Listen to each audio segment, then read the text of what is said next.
August 20 దేవుని వాగ్దానం. ప్రేమ పొరుగువానికి కీడు చేయదు. రోమా 13:10.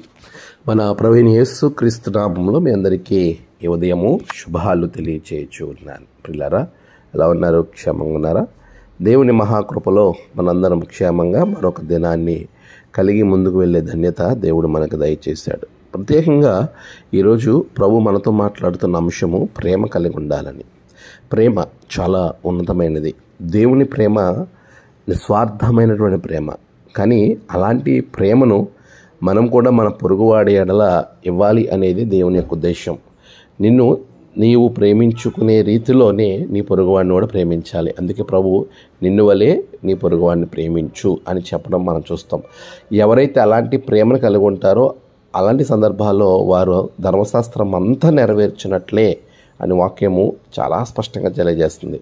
ఇతరులకు అది కీడు చేయదని కూడా వాక్యము చాలా స్పష్టంగా మనతో మాట్లాడుతుంది. ఈరోజు మనము దేవుని యొక్క ప్రేమను ఇతరులకు పంచిపెట్టడంలో చాలా వరకు మానవులు ఫెయిల్ అవుతున్నారేమో అనిపిస్తూ ఉంటుంది. ఎందుకంటే మన చుట్టూ జరుగుతున్నటువంటి సంఘటనలు చాలా అతి భయానకమైనటువంటి పరిస్థితులు, పురుషులు స్త్రీల పట్ల ప్రవర్తించే తీరు, లేకపోతే ఒక మనిషి మరొక మనిషి పట్ల ఏ విధంగా దొంగతనాలు, దోపిడీలు, హత్యలు, అత్యాచారాలు, రకరకాల పరిస్థితులు మన చుట్టూ జరుగుతున్న సంఘటనలు మనం చూస్తూ ఉంటే మనిషి మానవత్వాన్ని మర్చిపోయాడేమో అనిపిస్తుంది.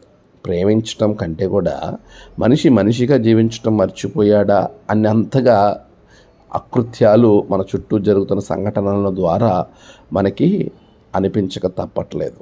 పిల్లరా, కానీ దేవుడు అది కోరుకోలేదు. నువ్వు దైవ ప్రేమను చూపించాలి.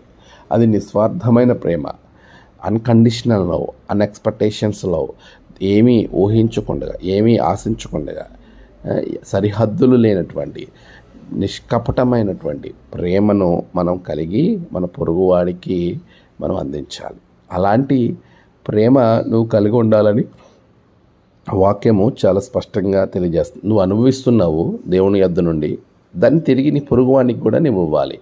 అందుకే ప్రేమ ఎలాంటి కీడు కూడా చెయ్యదు అనే విషయాన్ని చాలా స్పష్టమైనటువంటి వాగ్దానము దేవుడు మనకిస్తున్నాడు. అలాంటి ప్రేమను కలిగి ఉన్న వారి జీవితాలు దేవుని బిడ్డగా మార్చబడతారు.